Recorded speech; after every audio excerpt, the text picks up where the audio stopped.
Sebelum melanjutkan, jangan lupa subscribe dulu. Terima kasih. Bab 5. Kami menemukan tuan muda kecil. Pada saat yang sama, di ruang tamu Eton Bar, suasananya terasa berat.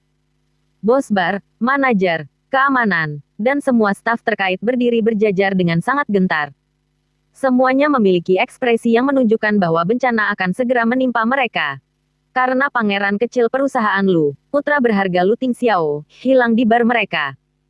Di atas sofa, wajah Lu Tingxiao terasa dingin seperti biasanya. Tidak ada sedikit pun perasaan ekstra yang terlihat pada patung es itu. Namun, tekanan atasan menekan setiap orang yang hadir, menyebabkan kaki mereka melunak dan keringat bercucuran seperti hujan. Tidak ada yang berani mengucapkan sepatah kata pun. Seorang pemuda sedang berlutut di dekat kakinya, wajahnya penuh air mata dan ingus. Saudaraku, maafkan aku. Ini semua salahku. Seharusnya aku tidak membawa harta kecil ke bar.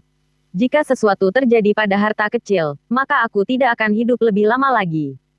Saat dia selesai berbicara, sebuah tendangan dilemparkan ke dadanya.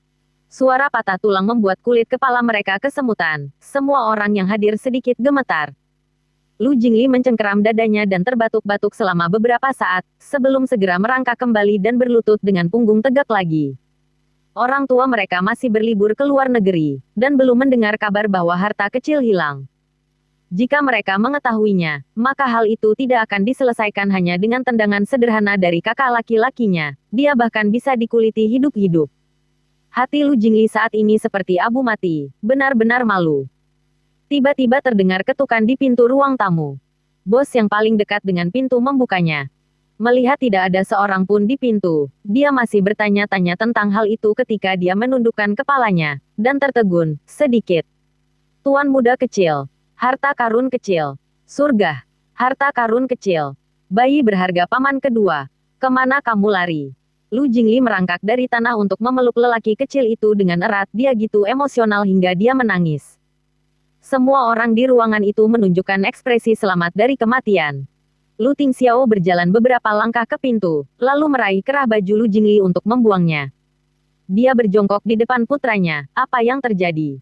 Setelah akhirnya lepas dari cengkeraman paman keduanya, harta kecil meraih tangan Lu Tingxiao, dengan cemas mencoba menariknya keluar. Saat Lu Tingxiao semakin dekat dengan putranya, dia mencium aroma alkohol yang kuat dari tubuhnya. Ada juga sedikit aroma yang lembut, bukan aroma parfum yang menyengat, tapi lebih seperti bunga yang mekar di gletser. Aroma sejuk itu terasa familiar baginya, sampai-sampai jantungnya berdetak kencang sejenak.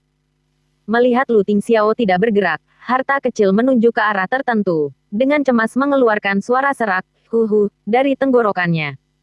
Lu Tingxiao menggendong putranya, dan langsung menuju ke arah yang ditunjuk putranya. Orang-orang di belakangnya, termasuk Lu Jingli, melihat ada sesuatu yang terjadi dan saling bertukar pandang sebelum mengikuti. 5 menit kemudian, sekelompok orang berhenti di depan gudang di lantai paling atas.